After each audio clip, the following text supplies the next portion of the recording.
कुंभ राशि विषय रे 2026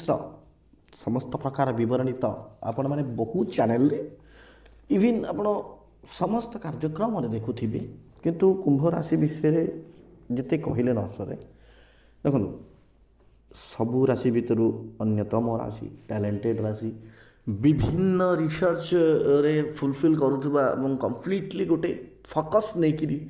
एम्बिशन रे पहुँचुवा राशि तो इतनी टैलेंटेड एति साहसी राशि कुंभ राशि भल पाइबा प्रेम ये सब क्षेत्र में पारंगम इमोशनली मैंने बहुत भांगी जाती मैंने दुख आउ कहा पर प्रकाश करी पारंती नहीं जहाँ को भल पाती जीवन ठू भल पाती अन्यर पेट भोक एमाने देखी पारंती शनिदेवंकर प्रयास आज मुझे आलोचना करी दर्शक बंधु देखु आज ये जो जनवरी 14 मकर संक्रांति पर जो गोचरटा हो राहुंकर अवस्थिति आहुरी स्ट्रंग हो जाऊँगी तो ये भिडियो आम विस्तृत भाव जाना स्वास्थ्य शिक्षा चाकरी व्यवसाय आर्थिक स्थिति प्रेम विवाह परिवार घर जमी जान शेष में आम ज्योतिषर उपाय ज्योतिषी उपाय आलोचना करवा देखो प्रथम जदि आम जनवरी मास कथा छाड़ीदे मुझे यहाँ कहूँ जनवरी 14 पर सब जिन आपको हम देखो शनिदेव आपण द्वितीय हाउस सेकेंड हाउस अच्छा जोटा कहुच्छे आपको मानवा को पड़ो जदि आप कुंभ राशि निश्चित भाव में आप लाइफ में बहुत किसी सक्सेस देखिए कहीं बहुत बढ़िया जुग आसुच्छे बहुत सुंदर जुग आसूँ खाद्य अभ्यास अनियमितता आपंकर आसो तेलीय कि ऑयली फूड सूक्ष्म खाद्य प्रति आकर्षणटा बढ़ गैस हम आपको से पेटर दांतर गलार हाड़र समस्या आपको देखा जनवरी 14 पर मुझे कहूँ एवं भी बहुत जन को देखिए सब प्रोब्लेम टे आप थंडा दिन में आपको ये देखिए निश्चित भाव में गैस पेट दांत गला समस्या टे हो जनवरी 14 पर यहाँ बढ़ आप सब देखिए केमती कौन ऑयली फूड जो गोटे आप देखिए कि गोटे जो तामसिक खाद्य प्रति अत्यधिक आकर्षित हबार निश्चित भाव में यहाँ टाइम तो स्वास्थ्य प्रति सतर्कतार समय आसर आप देखिए 2026 आपंकर ये जो जनवरी 14 पर मानसिक अस्थिरता देखा चिंता देखा भय भय देखा आपको अनावश्यक टेंशन निद्रा समस्या जो समस्या आपणकर किसी गोटे परसेंटेज ना काम आपड़ से टेंशन ने जो थे फायदा नहीं आप फसवे डिप्रेशन एंजाइटी निद्रा समस्या निश्चित भाव में आपको आसो किंतु आपन को गोटे कथा जदि आप सका रेगुलर सका चलिए योग प्राणायाम नियमित भोजन और डाक्तर को सठिक समय देखिए आपंकर बहुत बढ़िया समयटा आसो गुरुदेव दृष्टि ध्यान दूर जो आसो निश्चित भाव में आप आहरी सुंदर हम एवं आम आलोचना करवा आपंकर हेल्थ कथा जोटा सब बड़ प्रोब्लेम कथा मुझे कहती तो एवं आम शिक्षा क्षेत्र को मध्य जावा 2026 ये जो सुजगर वर्ष हो छात्र छात्री मान देखो राहु और केतु आपंकर मोबाइल और सोशल मीडिया रे आप बहुत टाइम देवे स्टूडेंट मान किंतु आप बिल्कुल गुरु पंचम भाव को जो आसीजे आप एत बढ़िया कॉम्पिटिटिव एग्जाम प्राथमिक शिक्षा उच्च शिक्षा एंट्रांस एग्जाम गवर्नमेंट जॉब सबुथि आपंकर पास हबार 100 ରୁ 90% चान्स अच्छी 10% ये कहूना आपंकर जातक आपंकर चार्ट देखिए सहीटा आम कहीपर जो आपंकर जातक जन्म जातक कथा कहूँ गोचर अनुसार आपंकर गवर्नमेंट जॉब एंट्रांस एग्जाम सबुथ कॉम्पिटिटिव एग्जाम आप एथर निश्चित भाव में उत्तीर्ण करार समय मुझे जनवरी 14 पर आप 2 जून रु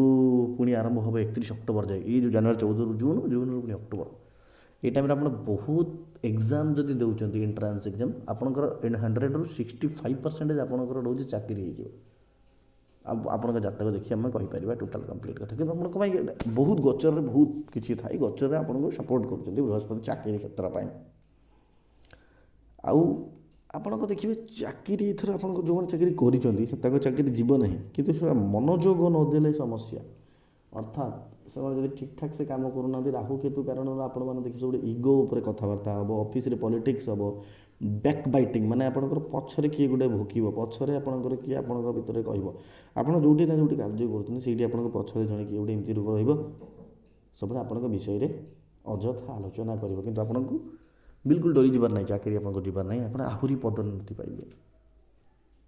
ଏଇଟା ଶନିଙ୍କ ବର୍ଷ ଯଦି କହିବା ଆପଣଙ୍କ ପାଇଁ, ବୃହସ୍ପତିଙ୍କ ବର୍ଷ ଆପଣଙ୍କ ପାଇଁ, ଏଇଟା ମଧ୍ୟ ଆମେ କହିବା ରାହୁଙ୍କ ବର୍ଷ। ତ ଏଇ ଯେଉଁ ତିନି ଜଣ ଅତ୍ୟନ୍ତ ଇମ୍ପୋର୍ଟାଣ୍ଟ ଗୁରୁତ୍ୱପୂର୍ଣ୍ଣ ଗ୍ରହ ଆପଣଙ୍କ ଜାତକର ନିର୍ଦ୍ଧାର କରୁଛନ୍ତି ସମୟଟି। ଗୁରୁ ପଞ୍ଚମ ହାଉସରେ ବଢ଼ିଆ, ଦ୍ୱିତୀୟ ରାଶି ଶନି ମଧ୍ୟ ବଢ଼ିଆ, ଲଗ୍ନ ହାଉସରେ ଶତବିଶ ରାଶି ଏବଂ କୁମ୍ଭ ରାଶିରେ ମଧ୍ୟ ଅଛନ୍ତି, ଶତବିଶ ନକ୍ଷତ୍ର କୁମ୍ଭ ରାଶିରେ, ତ ରାହୁ ବି ଭଲ ଅଛନ୍ତି। ଆଉ ଗୋଟେ କଥା, 2 ଜୁନରୁ ଟିକେ ଗୁରୁ ଷଷ୍ଠ ଭାବରେ ଉଚ୍ଚ ପଦବୀ ପାଇଁ ଆପଣଙ୍କର, ଆପଣ ଯଦି ଚାକିରି କରୁଛନ୍ତି ଆପଣଙ୍କର ପ୍ରମୋସନ୍ ମଧ୍ୟ ହେବ, ଆପଣ ନୂଆ କିଛି ଯୋଗାଯୋଗ, ନୂଆ କଣ୍ଟାକ୍ଟ, ଆପଣ ନିଜ ଯେଉଁ ପ୍ରମୋସନ୍ର ଏତେ ଟାଇମ୍ ଥିଲା, ଆପଣ କେବେ ଭାବୁଥିଲେ ଆପଣଙ୍କର କାମ ହେଉନି କିଛି ଠିକ୍ସେ,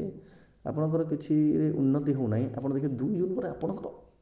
ଏଭ୍ରିଥିଙ୍ଗ ସବୁଗୁଡ଼ାକ ଆପଣଙ୍କର ଉନ୍ନତିମୂଳକ ପଦକ୍ଷେପରେ ଯିବ, ଗୁରୁ ଷଷ୍ଠ ଭାଗକୁ ଯେତେବେଳେ ଆସିବି।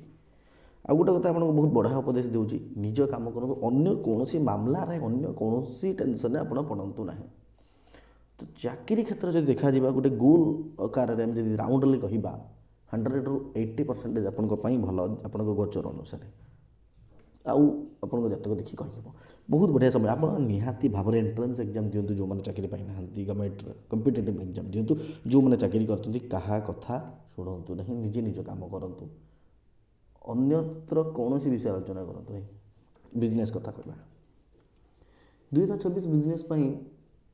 ଟିକେ ଭଲ ଟାଇମ୍ ଅଛି, କିନ୍ତୁ ଜାନୁଆରୀ ଫେବୃଆରୀ ମାର୍ଚ୍ଚ ପରେ ଯଦି କହିବା, କାହିଁକିନା ପାର୍ଟନରସିପ୍ ହାଉସ୍ରେ ଯେଉଁ ଆମର ଏଠି କେତୁ ବସିଗଲେ,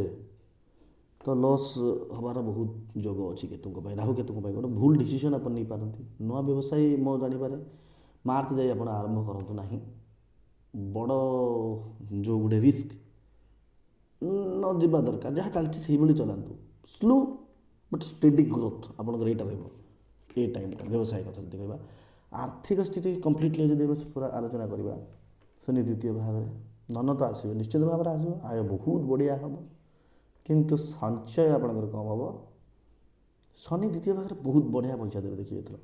ଏଇଥର 7.5ର ଅନ୍ତିମ ପର୍ଯ୍ୟାୟରେ ଶନି ଆପଣଙ୍କୁ ମାଲେମାଲ କରିକି ଯିବେ, ବିଲକୁଲ ଯିବେ। ସେଇଟା 2027ରେ ପ୍ରତିଫଳିତ ଭଲ କି ହେବ, କିନ୍ତୁ 2024ରେ ଆପଣଙ୍କର ଅର୍ଥ ବହୁତ ହିଁ ବଢ଼ିଆ ଇନକମ୍ ହେବ, କିନ୍ତୁ ସଞ୍ଚୟ ଆପଣଙ୍କର କମ୍ ହେବ। ଧନ ଆସିବ କିନ୍ତୁ ରହିବ ନାହିଁ। 31 ଅକ୍ଟୋବର ପରେ, 31 31 ଅକ୍ଟୋବର ପରେ ଆପଣଙ୍କର ଯେତେବେଳେ 7.5 ଏଣ୍ଡିଂ, ପୁରା ଏଣ୍ଡିଂ ଟାଇମ୍ଟା ଆସିବ, ଲାଭ ବହୁତ ବଢ଼ିଆ ହେବ, ଧନ ସେତେବେଳେ ସଞ୍ଚୟ କରିବେ। କିନ୍ତୁ ଏ ବର୍ଷ ଲାଭ ବହୁତ ବଢ଼ିଆ ଅଛି, ଇନକମ୍ ବଢ଼ିଆ ଅଛି। 2025ରେ ତ କିଛି ନଥିଲା ଆପଣଙ୍କର, 2024ରେ ବଢ଼ିଆ ଇନକମ୍ କରିବେ, ବହୁତ ବଢ଼ିଆ ପଇସା ପାଇବେ, କିନ୍ତୁ ଆପଣ କିଛି ଖର୍ଚ୍ଚ କରିଦେବେ। ଆପଣ ଗାଡ଼ି କିଣିବାକୁ ଚାହୁଁଥିବେ, ଜାଗା କିଣିବାକୁ ଚାହୁଁଥିବେ, ଘର କରିବାକୁ ଚାହୁଁଥିବେ, ନିଶ୍ଚିତ ଭାବରେ ଆପଣ ସେଇଥିରେ ମନୋନିବେଶ କରିବେ, କରିବେ ମଧ୍ୟ। ଯଦି ଆମେ ଆପଣ କହିବା ଟ୍ରେଡ଼ିଂ ହେଉ, କ୍ରିପ୍ଟୋ ହେଉ, ଲୋନ୍, ସେୟାର ମାର୍କେଟ୍ ହେଉ, ଆପଣ ଏଇଥିରେ ପଇସା ଲଗାନ୍ତୁ ନାହିଁ, ଯେହେତୁ ଶନିଙ୍କ ରାଶି। ଏବେ ଆମେ ପ୍ରେମ କଥା କହିବା। ପ୍ରେମ ଭଲ ଅଛି, ଗୁରୁ ବହୁତ ହେଲ୍ପ କରିବେ। ରାହୁ ତ ଆପଣ ସନ୍ଦେହ, ଇଗୋ, ଡାଉଟ୍ ଏଇସବୁ ଜିନିଷ ଦେବେ। କେତୁ ବି ଅଛନ୍ତି ତ ଡିଟାଚ୍ କରାଇବେ। କୁମ୍ଭ ରାଶି 2024 ପ୍ରେମ ଜୀବନ ଭଲ, କିନ୍ତୁ ସତର୍କତା ଦରକାର। ଗୁରୁ ସହଯୋଗ କରୁଛନ୍ତି, ଏଇ ଯେଉଁ ରୁହେନି ଛୋଟ ଛୋଟ କଥା, ଅନ୍ୟ କୌଣସି ଲୋକକୁ, ଆପଣଙ୍କ ଗୋଟେ କଥା, ଅନ୍ୟ ଥାର୍ଡ଼ ପାର୍ସନ୍ ଲୋକକୁ ଆପଣଙ୍କ ସମ୍ପର୍କ ଭିତରକୁ ଆଣନ୍ତୁ ନାହିଁ, ଇଗୋ ଆଉ ଡାଉଟ୍ରୁ ବଞ୍ଚନ୍ତୁ। ବିବାହ କଥା ଯଦି କହିବା, ଜାନୁଆରୀ 14 ପରେ ଜୁନ୍ ଯାଏ ବିବାହ ଯୋଗ ବହୁତ ଶକ୍ତିଶାଳୀ ଅଛି, ବହୁତ ଶକ୍ତିଶାଳୀ ଅଛି, ଆପଣ କରିପାରନ୍ତି ଆରାମସେ। 2 ଜୁନ୍ରୁ 31 ଅକ୍ଟୋବର ଡିଲେ ହେବ ଆପଣଙ୍କର, ବାହା ନ ହୁଅନ୍ତୁ, ବାହା ହେଇପାରିବେନି ଏ ଟାଇମ୍ରେ, କିନ୍ତୁ 31 ଅକ୍ଟୋବର ପରେ ବହୁତ ବଢ଼ିଆ ଚାନ୍ସ ଅଛି। ମୁଁ ଆଜି ବି କହୁଛି, ଏବେ ବି କହୁଛି, ଆପଣଙ୍କ ଲାଇଫ୍ରେ ସବୁଠୁ ବଡ଼ ପ୍ରୋବ୍ଲେମ୍ ଆପଣ ଅଳସୁଆ ଏବଂ ନିଜର ଯେଉଁ ଇଗୋ କଣ୍ଟ୍ରୋଲ୍ କରିପାରନ୍ତି ନାହିଁ। ସନ୍ଦେହଟାକୁ ଆପଣ ସବୁବେଳେ ଦୂରେଇକି ରଖନ୍ତୁ। ଯେଟା ଯଦି ଆମେ ନିଜ ଫ୍ୟାମିଲି କଥା କହିବା, ପରିବାର କଥା କହିବା, ଘର କଥା କହିବା, ଯାନବାହନ କଥା କହିବା, ପରିବାରରେ ଭୁଲ ବୁଝାବୁଝି, କଥା କଟାକଟି ରହିବ। ଜମି ବାଡ଼ି ନେଇକି ଟିକେ ଅଛି, ଏଇ ବର୍ଷରେ ବିବାଦିତ କିଛି ପ୍ରୋବ୍ଲେମ୍ ଅଛି। ଆପଣ ପୁରୁଣା ଗାଡ଼ି କିଣିପାରିବେ, ନୂଆ ଯାନ ବି କିଣିପାରିବେ, କିନ୍ତୁ ନୂଆ ଯାନ ଟିକେ ସାବଧାନରେ। ଫାଷ୍ଟ ଯେତେବେଳେ ଆପଣ ନୂଆ କିଣିବେ, ସେଇ ଗାଡ଼ି ଦ୍ୱାରା ଆପଣ ଛୋଟ ମୋଟ ଆକ୍ସିଡେଣ୍ଟ ହେଇପାରେ, କିନ୍ତୁ ଆପଣଙ୍କର ଜମି ଘର ଏଇସବୁ ଜିନିଷ ଆପଣଙ୍କର ଟିକେ ଝଗଡ଼ା ଅଛି ଆପଣଙ୍କ ଭ୍ରାତା ହୁଅନ୍ତୁ କି ଆପଣଙ୍କର ବିବାଦୀୟ ଦାଦା ହୁଅନ୍ତୁ କି ଆପଣଙ୍କର ପିତା ହୁଅନ୍ତୁ, ଆପଣ ନିଜର ପୈତୃକ ସମ୍ପତ୍ତି ଆଣିବା ପାଇଁ ନିଶ୍ଚିତ ମାନେ ଏ ବର୍ଷ ଆପଣ ଲାଗିବେ ଆଉ ଆଣିପାରିବେ ମଧ୍ୟ, କିନ୍ତୁ ଛୋଟ ମୋଟ ଟିକେ ପ୍ରୋବ୍ଲେମ୍ ହେବ। ଉପାୟ କଥା ଯଦି କହିବା ଆପଣ ଦୁଧର ଯେଉଁ ତିଳକ, କ୍ଷୀରର ତିଳକ ଲଗିପାରନ୍ତି, ଶନିଦେବଙ୍କ ମନ୍ତ୍ର ଶନିଦେବ କରିପାରନ୍ତି, ଯନ୍ତ୍ର ମଧ୍ୟ